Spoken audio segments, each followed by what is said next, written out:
السلام علیکم viewers, welcome back to my YouTube channel. آج ہم آپ کے ساتھ ایک نیو کمپلیٹ ناول لے کر آئے ہیں۔ امید ہے آپ سبھی کو پسند آئے گا۔ اگر آپ کو پسند آئے تو پلیز لائک کیجیے گا اور میری پریویس ویڈیو دیکھیے گا۔ اگر آپ کو اچھی لگے تو پلیز لائک کیجیے گا اور میرے چینل کو سبسکرائب کیجیے گا۔ چلیے شروع کرتے ہیں۔ بندہ درخت پر فالتو بیٹھا کائے کائے کرتا کوا ہو، مگر کسی کی اکلوتی اولاد نہ ہو۔ اللہ تعالیٰ مجھے کوئی بھائی نہ سہی ایک عدد بہن ہی دے دیتا، جس سے میرے والد محترم کی تھوڑی سی توجہ تو اس پر بھی ہوتی، دو گھڑی مجھ غریب کو سکون مل جاتا۔ وہ جلے دل کے پھپھولے پھوڑتا، ستپارہ جھیل کے کنارے پتھر سے ٹیک لگائے پانی میں کنکریاں پھینک رہا تھا، جبکہ مچھلیاں پکڑتے حسن کی اس کی دہائیوں پر ہنسی نہیں رک رہی تھی۔ وہ بامشکل خود پر قابو پائے ہوئے تھا، ورنہ اس کا کوئی بھروسہ نہیں تھا حسن کا سر کھول دیتا۔ یار، تو ہر وقت رونا روتا رہتا ہے، مگر اثر تو ہوتا نہیں ہے تجھ پر ان کی کسی بات کا۔ کب سے خاموش بیٹھا ولید کی زبان میں کھجلی ہوئی۔ تو اب اپنا لیکچر شروع کر دے۔ میرے بجائے تجھے ان کا بیٹا ہونا چاہیے تھا۔ کرتے رہتے جی حضوری جیسے اچھے بچھے جاتے ہیں۔ انہیں ویسے بھی بہت پسند ہے تو اس نے ولید کو جھڑکا، جس پر وہ کھسیا کر رہ گیا۔ آخر ان کی بات ماننے میں ہی حرج ہی کیا ہے؟ سنبھالنا تو تمہیں ہی ہے، بزنس تو ابھی سنبھال لو، بھول کیوں نہیں جاتے تم سب کچھ؟ ولید نے پھر کوشش کی، لیکن وہ ہتے سے اکھڑ گیا۔ آج تو سرپارہ جھیل کی خوبصورتی بھی اس کے رویے پر مثبت اثر نہ ڈال پائیں۔ تم لوگوں کے سامنے اگر دل ہلکا کر لیتا ہوں تو تکلیف ہو جاتی ہے تمہیں؟ دفع ہو جاؤ دونوں کے دونوں، اب نہیں آؤں گا تمہیں سنانے۔ وہ کپڑے جھاڑتا ہمیشہ کی طرح روٹی محبوبہ بنا اٹھ کھڑا ہوا۔ میکائل یار، بات تو سن۔ دونوں آوازیں دیتے رہ گئے، مگر وہ انسنی کرتا زن سے جیپ لے اڑا۔ کیا ضرورت تھی تجھے بکواس کرنے کی، جب جانتا ہے اسے نہیں پسند انکل کی طرفداری، لیکن ہر بار تجھے جانے کون سا کیڑا کاٹتا ہے۔ اب تو ہی منائے گا؟ حسن نے ولید کو گھورا۔ میں اسے وقت پر عقل دینا چاہتا ہوں، دوست ہوں دشمن نہیں۔ اسے سب بھلا دینا چاہیے، اب تو انکل بھی تھکتے جا رہے ہیں۔ ولید نے پرسوچ انداز میں کہا۔ دیکھتے ہیں، لیکن ابھی تو پیدل جانے کی تیاری پکڑ، تیری زبان مجھے بھی مروا دیتی ہے۔ حسن نے اسے مکہ جڑا۔ ان دونوں کے گھر بھی کردار ولا کے ساتھ ہی تھے، تبھی میکائل کردار کی ناراضگی ان کو مہنگی پڑتی تھی۔ وہ ایسے ہی منہ پھٹ تھا، جی میں آتا تو انہیں اپنی جیب سے نکال باہر کرتا اور کبھی کبھی انہیں خوب لاڈ اٹھاتا۔ وہ دونوں متوسط طبقے سے تعلق رکھتے تھے اور آپس میں خالہ زاد بھائی تھے، جبکہ میکائل کردار ان کے بچپن کا دوست تھا۔ وہ 8 سال کا تھا جب اپنے والدین کے ساتھ اسکردو شفٹ ہوا، تب سے ان کی یاری شروع ہوئی، جو اسکول سے لے کر اب کاراکرم انٹرنیشنل یونیورسٹی میں بھی قائم دائم تھی۔ وہ دونوں محنت پر یقین رکھتے تھے، لیکن میکائل کردار کے پاس باپ کا پیسہ تھا، وہ جو بے زرے لٹاتا۔ وہ پڑھنے کا خاص شوقین نہیں تھا، تبھی بس پاس ہی ہوتا، لیکن وہ دونوں اچھا رزلٹ لانے کے لیے سر توڑ کوشش کرتے۔ ولید ہمیشہ سے ٹاپ پر رہتا تھا۔ میکائل کردار کی اپنے باپ سے نہیں بنتی تھی، اس کے پیچھے بھی کوئی خاص وجہ تھی۔ اللہ اللہ دعا مانگتی انوا نے جھٹ سے آنکھیں کھولتے اپنی دائیں طرف دیکھا، جہاں ننھا سا جہانگیر اپنی گود میں ہنی بنی رکھے اپنی ماں کا اسکارف بچھا کر اس پر بیٹھا آنکھیں بند کیے زور شور سے دعا مانگنے میں مصروف تھا۔ انوا بے ساختہ نم آنکھوں سے مسکرا دی۔ وہ جانتی تھی اس کا بیٹا ہر چیز میں اسے کاپی کرنے کی کوشش کرتا تھا، اب بھی اسی لیے کھیل چھوڑ کر اس کے ساتھ آ بیٹھا تھا۔ مومی، تینے بھی دعا مانگ لی؟ وہ توتلی زبان میں بولتا جلدی سے اس کا اسکارف جھاڑ کر اٹھ گیا۔ انوا اس کی پھرتی پر مسکراہٹ دبا گئی۔ وہ اس کا اسکارف سے دھیان ہٹانے کی کوشش کر رہا تھا۔ اچھا، کیا کیا مانگا مومی کی جان نے؟ اس نے جے نماز رکھ کر اسے گود میں اٹھا لیا۔ دی نے بہت کچھ مانگا اے، وہ مومی تو بتانے اللہ تعالیٰ اور اے کا سیکرٹ اے۔ اس کی سیانی بات پر انوا اس کا گال چوم گئی۔ اوکے جے دی گریٹ، چلو جلدی سے انابی کے ساتھ ناشتہ کر کے ہم پھر بابا سے ملنے چلیں گے۔ وہ اسے نیچے اترتی خود چادر اوڑھنے لگی۔ دونوں نیچے آئے تو انابی ٹیبل سیٹ کیے ان کا انتظار کر رہی تھیں۔ انابی، دیکھو جوری کانیا اے میاں مٹو والی۔ جی نے ٹیبل پر پراٹھے اور آملیٹ دیکھتے منہ پھلایا۔ ارے میرا بچہ، میں تو بھول ہی گئی تھی، ابھی لائی، بلکہ تم آؤ ہم ساتھ بناتے ہیں۔ انابی اس کی انگلی پکڑ کچن میں چلی گئیں، کیونکہ اس کی صحت مند وجود کی وجہ سے وہ گود میں نہیں اٹھا سکتی تھیں۔ انوا ان کی دوستی پر مسکراتی ہوئی ناشتہ کرنے لگی، تبھی ان کا فون بج اٹھا۔ اسکرین پر نظر پڑتے ہی اس کی سرد آہ ابھری۔ اس کی امی اب پھر سے اسے دوسری شادی پر لیکچر دینے والی تھیں، جو سننے کا اس کا قطعی موڈ نہیں تھا۔ کبھی ابو جان کال کرتے، ان کی ضد ہوتی وہ واپس آ جائے۔ آج بھی اسے شام کو انٹرویو کے لیے جانا تھا، سو وہ نہیں چاہتی تھی کہ دل ابھی سے اچاٹ ہو جائے۔ فون بجتا رہا اور وہ اطمینان سے ناشتہ کرتی رہی۔ پھر وہ جہانگیر کو لیے قبرستان آ گئی۔ ایک تختی پر کیپٹن حارث زید شہید لکھا تھا۔ جہانگیر نے اپنے بابا کو سلام کیا اور قبر پر پھول ڈالنے لگا۔ انواع خود اسے سب کرواتی تھی کیونکہ وہ چاہتی تھی کہ اس کا بیٹا ہمیشہ اپنے باپ کو ایک ہیرو کے طور پر یاد رکھے۔ ان کے ساتھ ساتھ وہ لوگ بھی اس عظیم شہید کی قبر پر فاتحہ پڑھنے کے لیے موجود تھے۔ لوگ ان ماں بیٹوں کو اچھی طرح جانتے تھے، اسی لیے ان کی انتہائی تعظیم و تکریم کی جاتی تھی۔ یہی چیز اسے وہاں سے جانے سے روکتی تھی۔ وہ اپنے بیٹے کو اپنے بابا پر فخر کرتے دیکھنا چاہتی تھی۔ گھر کے آگے جیپ جھٹکے سے رکتے ہی وہ چابی گارڈ کی طرف اچھالتا اندر بڑھ گیا۔ اسے اپنے کمرے کی طرف جاتے لاؤنج سے اپنے والدین کی آوازیں سنائی دینے لگیں۔ وہ اگنور کرتے آگے بڑھ گیا۔ دیکھ رہی ہو تم نالائق انسان ہونے کے ساتھ ساتھ تمہارا بیٹا بدتمیز بھی بلا کا ہے۔ ذرا سا رک کر سلام کرنا گوارا نہیں کیا۔ حیات کردار نے دانت پیسے، جس پر شرمین نے تعصب سے چائے کا گھونٹ بھرا۔ وہ زیادہ تر ان دونوں باپ بیٹوں کے سرد جنگ میں ایسے ہی خاموش تماشائی کا کردار ادا کرتی تھیں۔ پتہ نہیں یہ نانجار کب سدھرے گا، میرے تو دماغ کے چولہے ہلا دی ہیں اس نے۔ وہ خالی کپ ٹیبل پر پٹکتے اٹھ کھڑی ہوئیں۔ آپ اب کہاں چل دیے؟ آپ کی طبیعت ٹھیک نہیں تھی؟ شرمین ان کے ساتھ ہی اٹھی۔ نہیں مر رہا میں، سنبھالنا تو مجھے ہی ہے نا سب کچھ، ویسے بھی بہت سے کام ہیں آج، کوئی ذمہ دار سیکرٹری مل جائے بس پھر کچھ بوجھ کم ہو مجھ پر، آج انٹرویو بھی ہیں۔ وہ بڑبڑاتے ہوئے نکل گئے۔ شرمین لب بھیجے دیکھتی رہ گئیں۔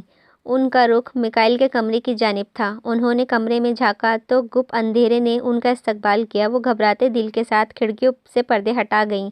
میکائل میرے بچے، سرشام ہی کیوں منہ سر لپیٹے پڑے ہو؟ انہوں نے اس کی پیشانی چھو کر دیکھی جو بیڈ پر اوندھے منہ پڑا تھا۔ بخار تو نہیں ہے؟ میری جان اٹھو نا، کیا ہوا ہے؟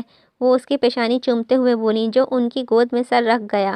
یہ روز کا معمول ہے، پھر بھی آپ روزانہ پوچھتی ہیں؟ وہ کلسمندی سے بولا۔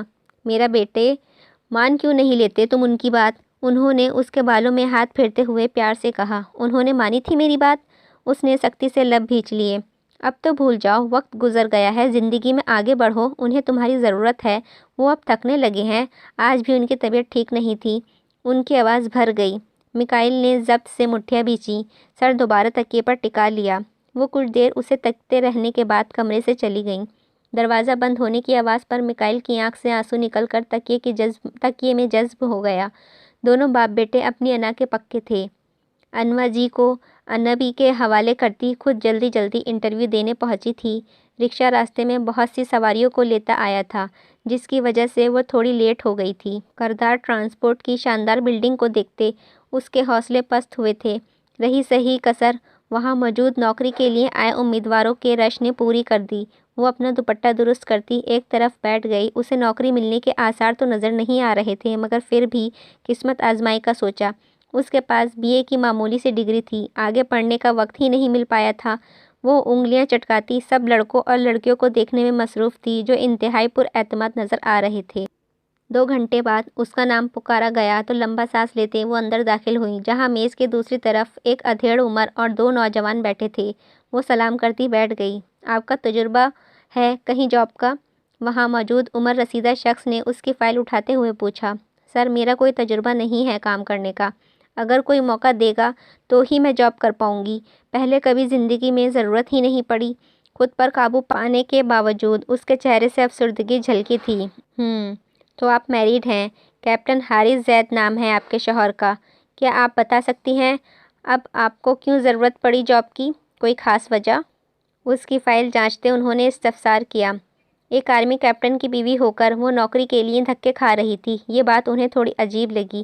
ابھی وہ کچھ بولتی کہ 3 پیس سوٹ میں ملبوس ایک بار شخصیت اندر داخل ہوئی۔ انہیں دیکھتے ہی سب اٹھ کھڑے ہوئے۔ ان کی سرباری کرسی پر براجمان ہوتے ہی عمر رسیدہ شخص جھک کر انہیں تفصیلات سے آگاہ کرنے لگی۔ وہ انگلیاں مسلتی ہوئی ان کا جائزہ لینے لگی، جن کے سر پر کہیں کہیں سفید بال تھے۔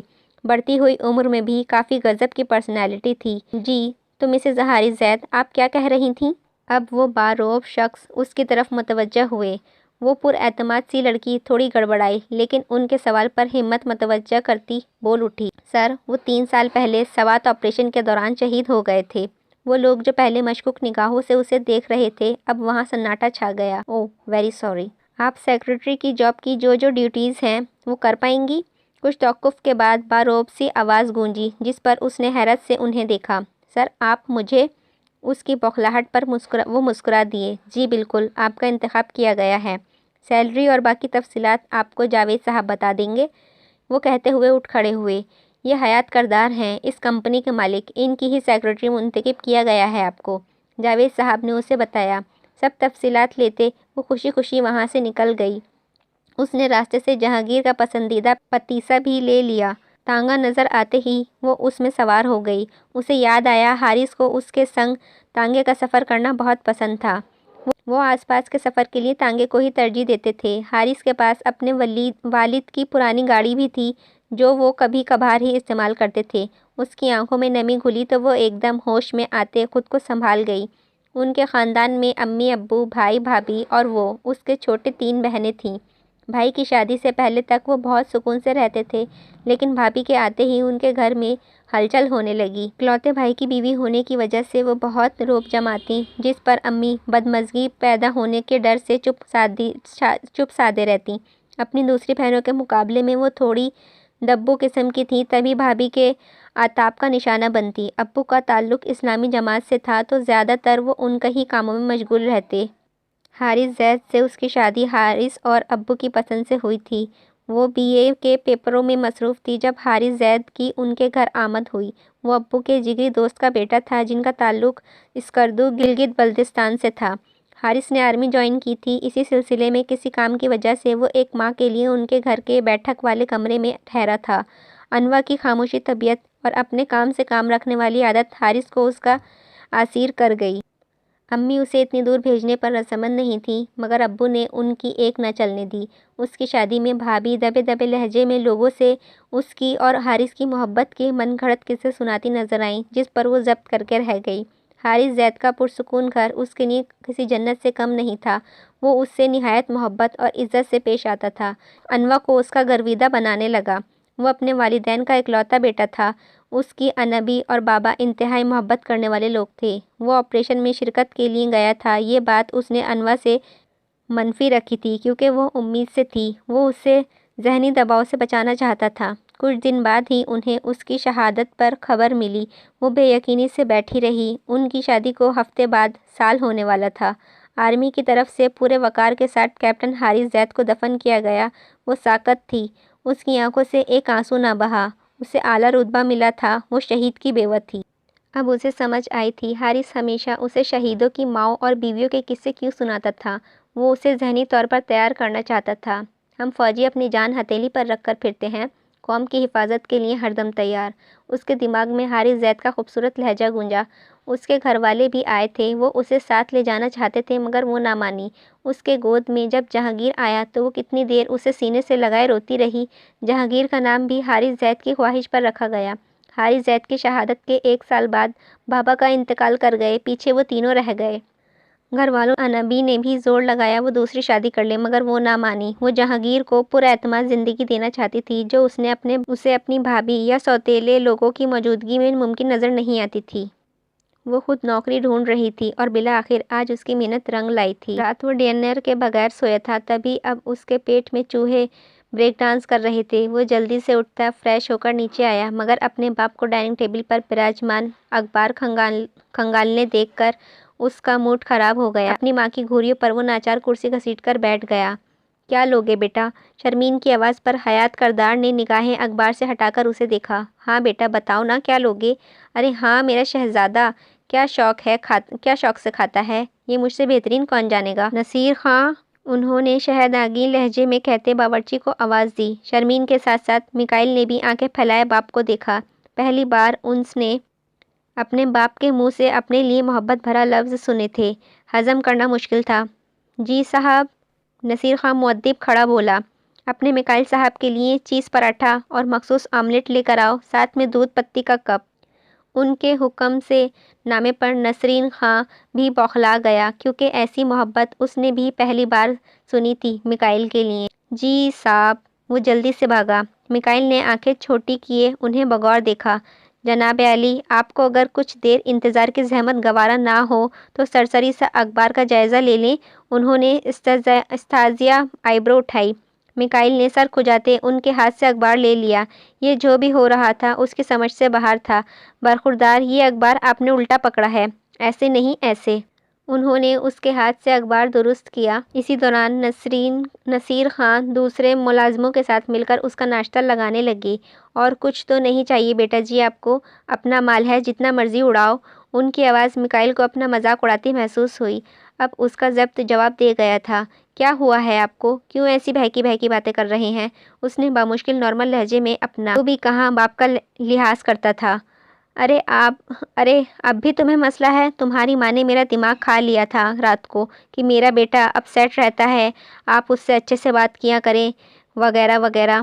میں بیٹے کا خیال کروں لیکن بیٹا میرے سر میں خاک ڈلواتا رہے، میں اکیلا سر کھپاؤں لیکن یہ بیٹھ کر آرام سے اڑائیں، یا پھر مجنوں بنا پھرتا رہے۔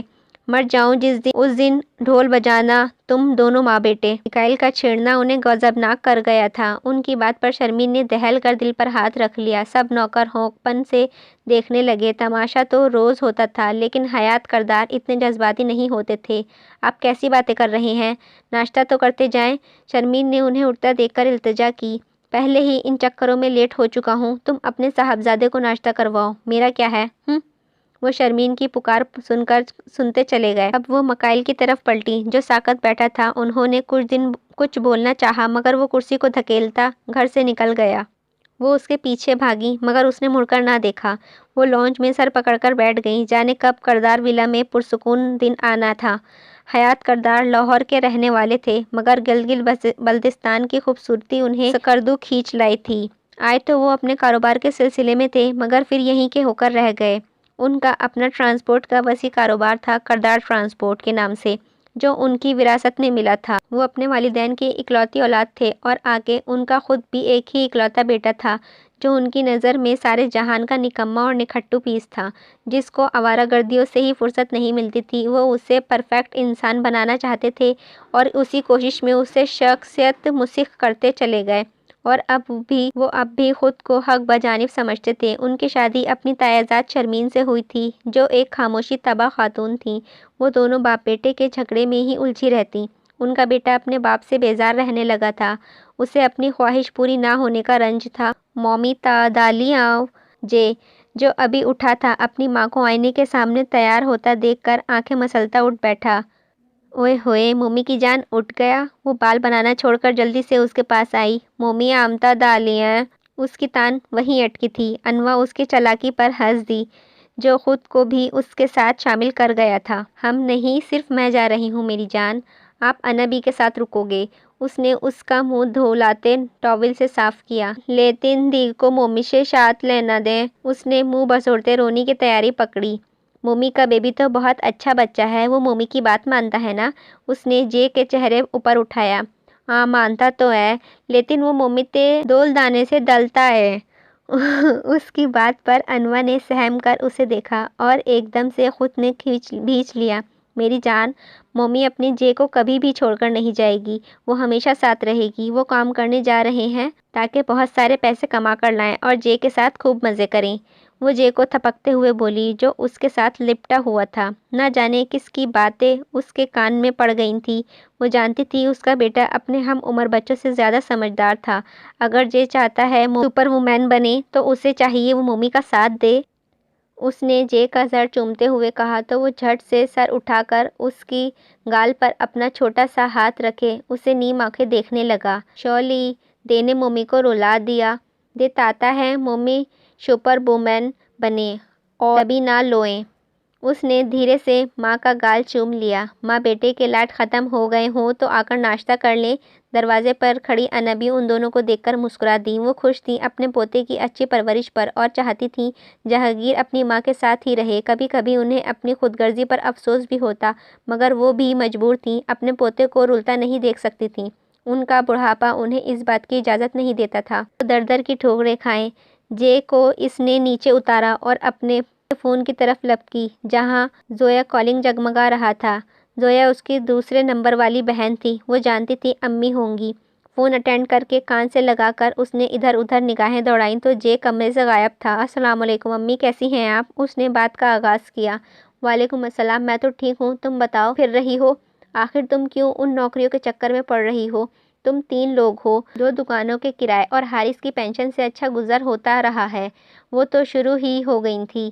امی، مجھے گزارا نہیں کرنا، اپنے بچے کو بہترین زندگی دینی ہے۔ آپ جانتی ہیں مہنگائی بہت ہو گئی ہے، ایسے میں بجلی، گیس، انٹرنیٹ، فون کے بل بھرنے کے بعد میرا سارا پیسہ راشن، دوائیں اور کپڑے جوتوں میں ہی چلا جاتا ہے۔ اب جہانگیر اسکول جانے لگے گا تو اس کے لیے مجھے پیسوں کی ضرورت پڑے گی۔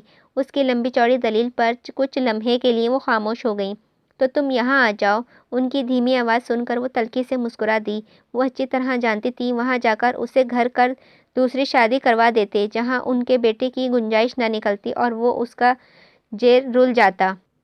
امی، جیسے زندگی میری بہنیں جیتی ہیں، میں ہرگز نہیں چاہوں گی کہ میرا بیٹا ویسی زندگی جیے۔ میں اسے بے خوف اور نڈر بنانا چاہتی ہوں جہاں وہ کسی تان و تشنا کے تیر جھیلے بغیر یہ کہنے کے قابل ہو کہ اس کی پرورش اس کی ماں کی محنت سے کمائے گئے پیسوں سے ہوئی ہے۔ وہ مضبوط لہجے میں انہیں بہت کچھ باور کرا گئی۔ امی، عافیہ کو کھلی فضا میں سانس لینے دیں پلیز۔ ہم بھی نہیں چاہتے جے کی شخصیت پر یہاں کا منفی اثر پڑے۔ یہ اس کی تیسری نمبر والی بہن مایا تھی۔ اس نے ٹھنڈی سانس لی، چونکہ چلو کچھ لوگ تو ہیں اسے سمجھنے والے۔ عافیہ، جے کو بہت سارا پیار دیجیے گا اور ہمت مت ہاریے گا، ہم آپ کے ساتھ ہیں۔ اس کے سب سے چھوٹی بہن انایا بولی تو وہ مسکرا دی۔ ضرور میری جان۔ وہ غائب ہو گیا یہاں سے۔ میں شام کو تمہاری بات بھی کروا دوں گی۔ Best of luck Afia for your new job. اس کی بہنوں نے اسے وش کیا۔ وہ اب اپنی بہنوں سے ادھر ادھر کی گفتگو کرنے لگی۔ آفس کا ماحول اور کمرہ دونوں ہی اس کے لیے پرسکون اور آرام دہ ثابت ہوئے۔ شاید وہاں کے ورکرز کو خاص ہدایت دی گئی تھی اس کے بارے میں جو وہ سب کی سوسائٹی کے لوگوں کی طرح اس کے ساتھ خاصی عزت و احترام سے پیش آ رہے تھے اور ہر کوئی اس کی مدد کے لیے تیار تھا۔ وہ جو جاب کو لے کر کافی ٹینشن میں تھی، اب ساری الجھنیں سلجھ گئی تھیں۔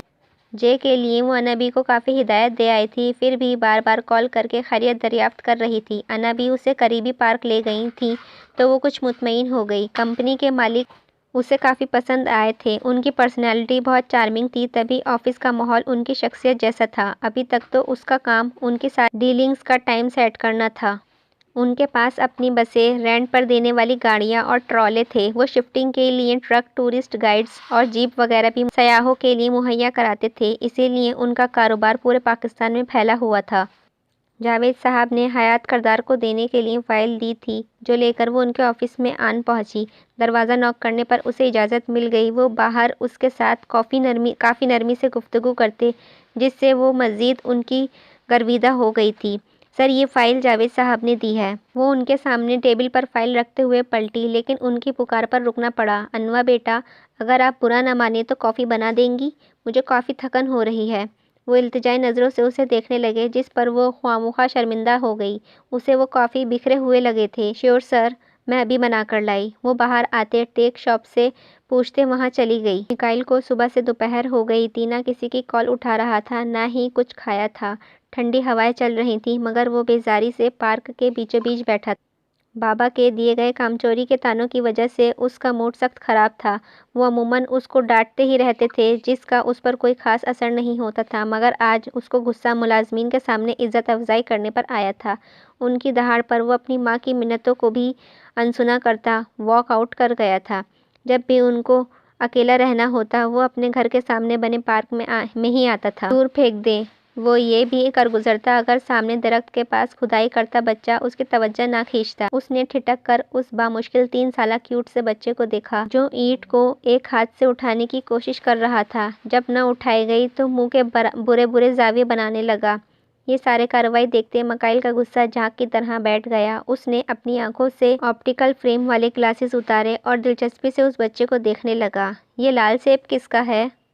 اس نے دل میں سوچتے سوچتے ادھر ادھر دیکھا مگر سب واک میں مصروف نظر آئے۔ وہ بچہ ہار نہ مانتا، آخر کندھے جھٹکتے ہوئے اینٹ رکھ کر چھوٹے پتھر کو ایک ہاتھ میں اٹھائے درخت کے پاس لا کر پھر سے اپنے کام میں مشغول ہو گیا۔ میکائل اسے دیکھتا رہا، اس کا دل اس بچے کی طرف کھنچنے لگا تھا۔ وہ دبے پاؤں اس کے سر پر جا کر کھڑا ہو گیا مگر وہ بچہ ہنوز اپنے کام میں مصروف رہا۔ اوئے، کون ہو تم اور اکیلے یہاں کیا کر رہے ہو؟ اس نے بچے کو پکارا۔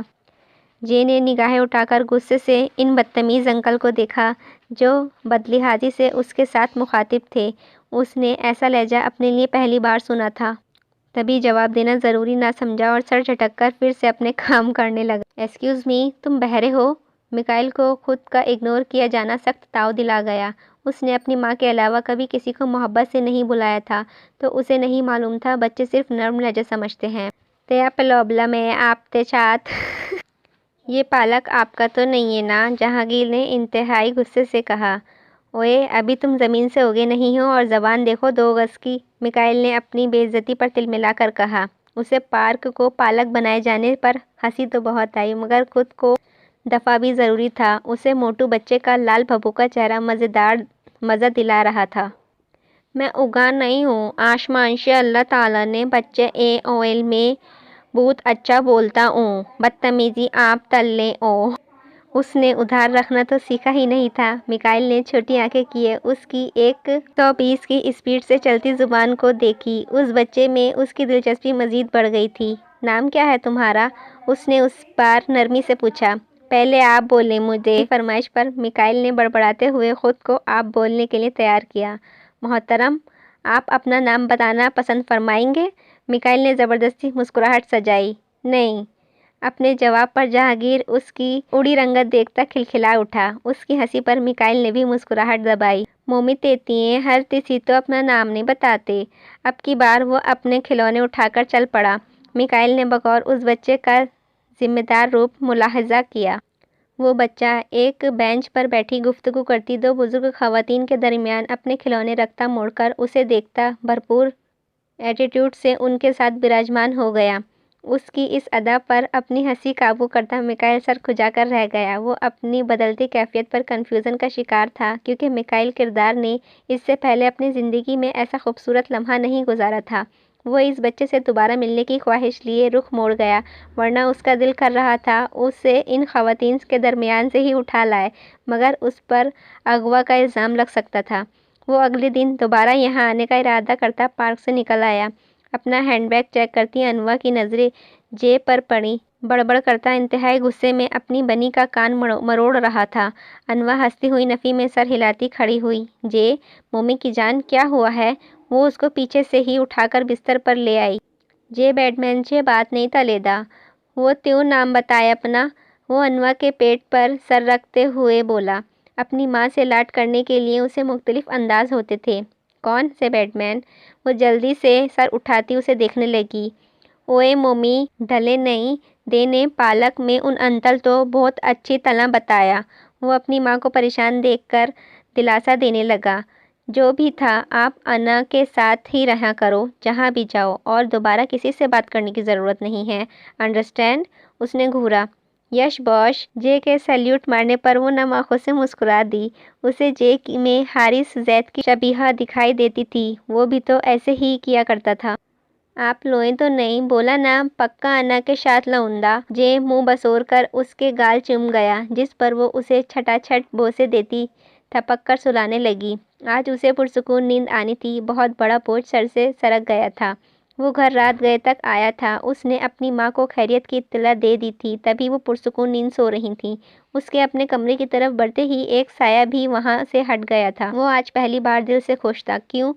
وہ تو یہ خود بھی نہیں جانتا تھا۔ بس گنگناتا ہوا شاور لے کر روم فریج سے لیچی کا جوس نکال کر پینے لگا۔ سارا دن گھوم پھر کر گزارتا، نہ دوستوں کی کالز اٹینڈ کی نہ ان سے ملا۔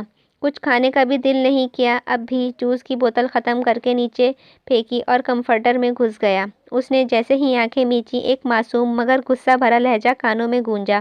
تیا پلوبلا میں آپ تے ساتھ یہ پالک آپ تا تو نہیں ہے؟ اس نے فوراً آنکھیں کھولی۔ آج سے پہلے وہ بنا کچھ سوچے بے فکری سے سویا تھا مگر اب ایسا نہیں ہو پایا تھا۔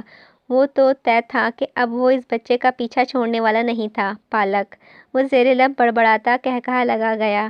ہائے، یہ میرا بیٹا کب سے خود سے باتیں کرنے لگا؟ اندر داخل ہوتی شرمین حیرت سے اسے دیکھتے ہوئے بولی، ماما آپ جاگ رہی تھیں ابھی تک؟ کہا تو تھا سو جائیے گا، مجھے دیر ہو جائے گی۔ اس نے اٹھ کر بیٹھتے ہوئے خفگی سے کہا، میں سوئی ہوئی تھی مگر تمہارے ڈیڈ کو کھانسی اٹھی تو جاگ گئی، پھر میں نے سوچا دیکھ لوں تم آ گئے یا نہیں۔ اس نے تفصیلاً بتاتے ہوئے لب بھینچ لیے۔ تم یہ اتنی ٹھنڈ میں ایک تو شاور لیے بیٹھے ہو اور اوپر سے شرٹ بھی اتار رکھی ہے۔ ان کی ڈانٹ ڈپٹ پر اس نے نظریں بچا کر ان کے پاؤں کے پاس پڑی جوس کی خالی بوتل دیکھی۔ اگر ان کی نگاہیں پڑ جاتیں تو اس کا کورٹ مارشل پکا تھا۔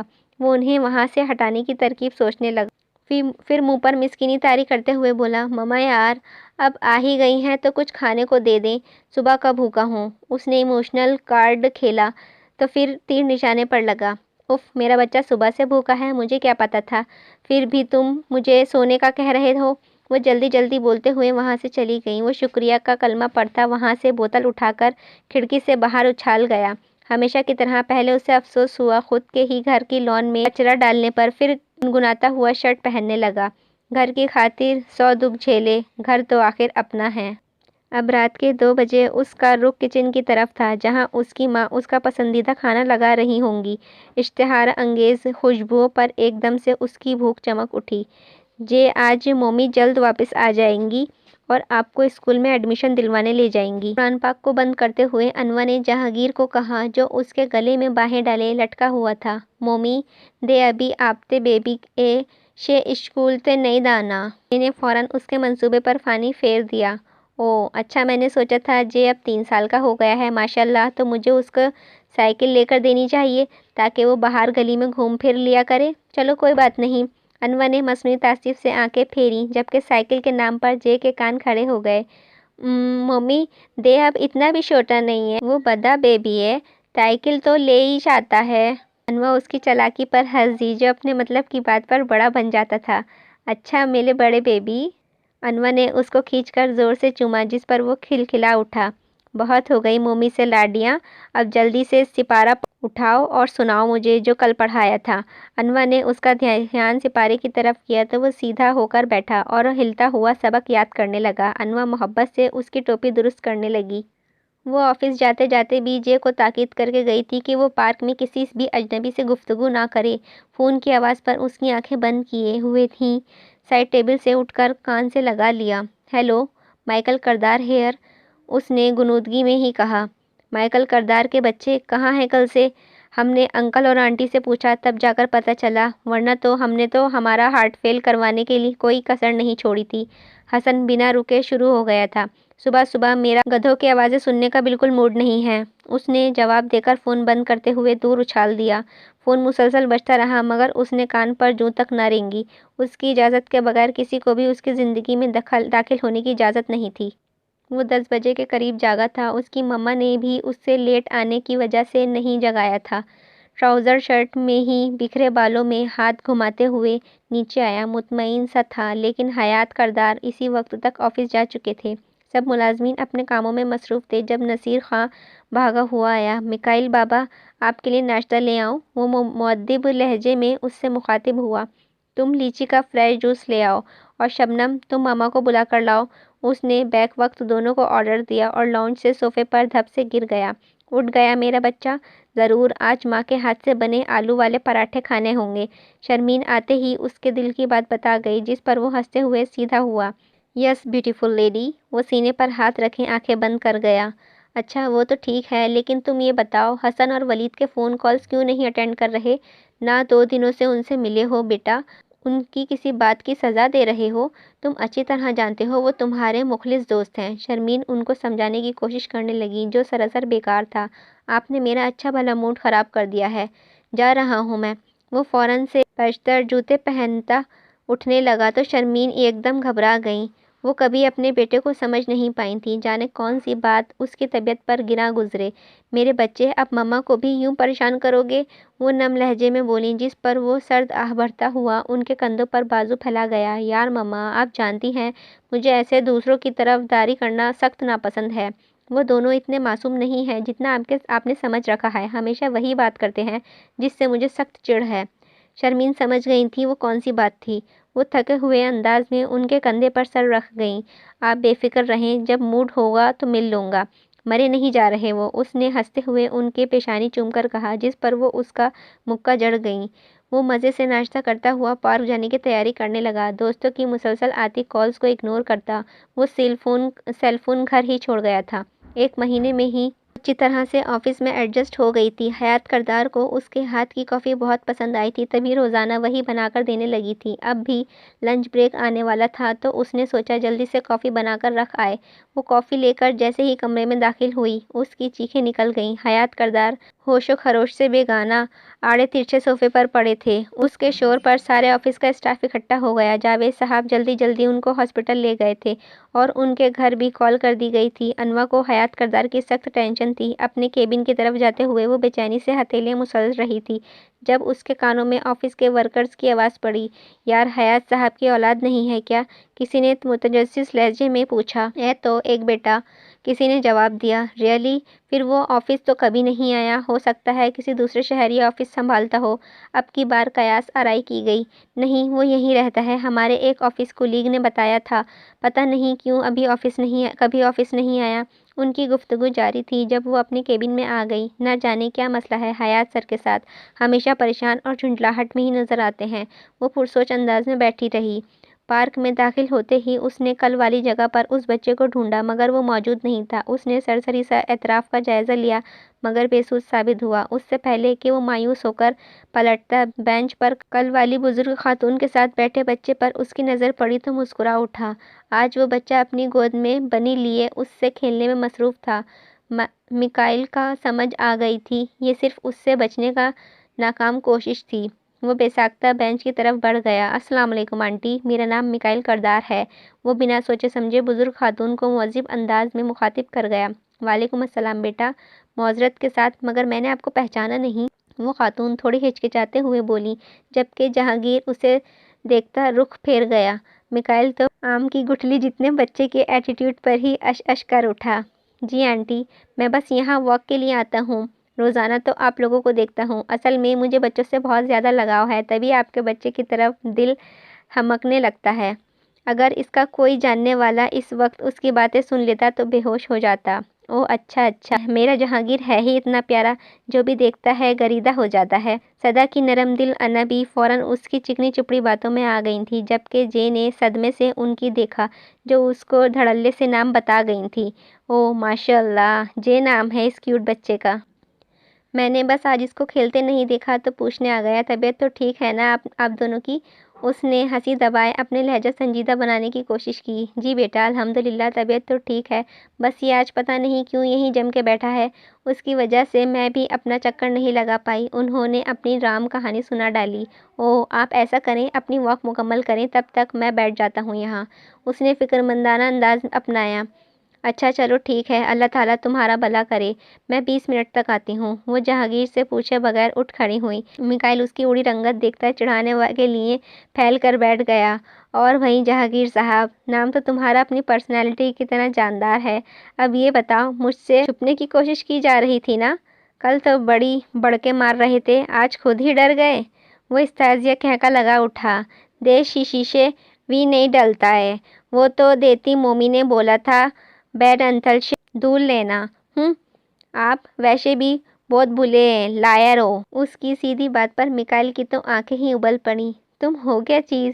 کوئی اگر تمیز سے بات کر رہا ہو تو سر پر مت چڑھو۔ وہ زیادہ دیر تمیز کا مظاہرہ نہیں کر پایا تھا۔ تو میں نے نہیں بلایا تھا، آپ تو خود ہی آئے ہو، وہ بھی دانت پیستے ہوئے بولا۔ میکائل نے اس کی طرف دیکھا جو لال پیلا چہرہ لیے رخ موڑ کر بیٹھا تھا۔ کول ڈاؤن میکائل، ایسے تم اسے خود سے بزن کر رہے ہو۔ بچہ پیار کی زبان سمجھتے ہیں، تمہیں اس کی محبت سے ہی شیشے میں اتارنا ہوگا۔ وہ دل ہی دل میں خود کو باور کروا گیا۔ یار ہم لڑ کیوں رہے ہیں، ہم دوستی بھی تو کر سکتے ہیں نا؟ اس نے شہد اگلے لہجے میں پوچھا تو جے مشکوک نگاہوں سے اسے دیکھنے لگا۔ میں نہیں، آپ لال رہے ہیں، دے بیڈ بوائے نہیں ہے، مومی کہتی ہے گڈ بوائے فائٹ نہیں ٹلتے۔ جے نے پھر سے اسے برا کہا جس پر وہ سر کھجا کر رہ گیا۔ یہ بچہ نہیں باپ ہے۔ اوکے میں ہی لڑ رہا تھا، بس اب دوستی کریں۔ اس نے ہاتھ آگے بڑھایا۔ مومی کہتی ہے اسٹرینجر سے دوستی نہیں ٹلتے۔ پھر سے اعتراض حاضر تھا۔ اف، ایک تو اس کی ماں پتہ نہیں کہاں کی ملکہ جذبات ہے جو بچے کو بھی سب گھول کر پلا رکھا ہے۔ وہ زیر لب اس کی ماں کی شان میں قصیدے پڑھتا پھر سے گلا کھنکارنے لگا۔ ہاں یہ اچھی بات ہے، اجنبی لوگوں سے دوستی نہیں کرنی چاہیے، مگر میں تو ابھی تمہاری گرینڈ مدر سے بات کی ہے، چھپ کر تو نہیں ملا نا، اس کے حساب میں دوست بن سکتا ہوں۔ اس نے پھر سے بچے کو گھیرا۔ لیکن دے تو آپ تے بولنے والے اور اچھی باتیں تلنے والے دوست پسند ہیں، پل آپ تو بید ہو۔ جے کی بات پر وہ تلملا کر رہ گیا۔ یہ بچہ نان اسٹاپ اسے بیڈ بول رہا تھا۔ اوکے میں بھی جے سے آپ کہہ کر اور اچھی باتیں کیا کروں گا۔ ڈن۔ پھر سے اس نے ہاتھ پھیلایا۔ او تے دے چے بش آپ چے اس لیے دوستی تل رہا تیوتے آپ آنا تو اچھے لدے ہو۔ ہاں جے کچھ دیر سوچنے کی ایکٹنگ کرتے پھر اپنا ننھا سا ہاتھ دھیرے سے اس کی ہتھیلی پر رکھ گیا جس کو میکائل نے پورے دل سے مٹھی میں بھینچ لیا۔ یہ عجیب سی سرساری کا احساس ہوا تھا۔ ٹھیک ہے پھر اب تو ہم دوست بن گئے ہیں، تم مجھے انکل نہیں بولو گے؟ میکائل نے اس کے آگے شرط رکھی۔ پر کیا بولوں دا بیا یا دوست، اس نے اشتیاق سے پکارا۔ اب کچھ نیا اور دلچسپ ہونا چاہیے جسے ہماری دوستی یونیک ہے۔ ہاں چم بولنا آپ مجھے۔ یہاں اس کا چم کہنا تھا اور وہاں جے کھلکھلا اٹھا۔ تم؟ وہ پھر سے کھلکھلایا۔ اس نے ہنسنے انداز اتنا خوبصورت تھا کہ میکائل بھی ہنس دیا۔ چم کا مطلب دوست ہوتا ہے، اس نے وضاحت دی۔ تم یعنی دوست؟ جے نے سر ہلا کر تائید کی۔ تم نہیں چم بولو چم۔ میکائل نے اسے بولنا سکھایا۔ چم اس نے اس کی انداز میں کہا۔ That's like a good boy. Mikail نے اس کے بال سہلاتے ہوئے تاکید کی۔ دوست ایسے نہیں ٹلتے، مومی کہتی ہیں وہ ہاتھ ٹلتے ہیں۔ وہ بیچ میں کھڑا ہو کر اس کے گلے لگ گیا۔ اس کے معصوم حصار میں میکائل کردار کی دنیا ساکت رہ گئی۔ وہ محبتوں سے ناآشنا شخص تھا۔ اپنے باپ کی ایک زبردستی کی وجہ سے اس کی ساری دنیا اپنی دشمنی لگنے لگی تھی، مگر اس وقت اس نے اندر عجیب سا سرور رقص کرنے لگا تھا۔ اس سے پہلے کہ وہ اس کے گرد حلقہ بناتا، جے اپنی انا کی آواز پر پیچھے ہٹا۔ انا جانے کیا کہتی، اس سے لپٹ گئیں، اس کے لیے پلٹ گئیں، مگر میکائل کچھ بھی نہیں سن پایا تھا۔ وہ ابھی تک اسی لمحوں میں مقید تھا۔ وہ الجھا ہوا سا گھر آیا تو سب ملازمین پریشانی سے اسے جگہ جمع تھے۔ وہ حیرانی سے ان کے درمیان آن کھڑا ہوا۔ کیا ہو رہا ہے یہاں؟ اس کی دہاڑ پر سب اچھلے۔ صاحب وہ آپ کو نہیں پتہ؟ نصیر خاں ہقلایا۔ کیا بھئی؟ کیا نہیں پتہ مجھے؟ اس نے اچنبھے سے پوچھا۔ وہ بیگم صاحبہ ڈرائیور کے ساتھ ہاسپٹل گئی ہیں۔ وہ پھر سے ہقلایا۔ ہسپتال؟ کیا ہوا ہے انہیں؟ وہ ٹھیک تو ہے نا؟ وہ نصیر خاں کے ہاتھ تھامتے عجلت میں بولا۔ صاحب کو وہ ٹھیک ہے مگر… وہ رکا۔ پہیلیاں مت بجھاؤ، جلدی بولو۔ بڑے صاحب کو ہاسپٹل منتقل کیا گیا ہے آفس سے۔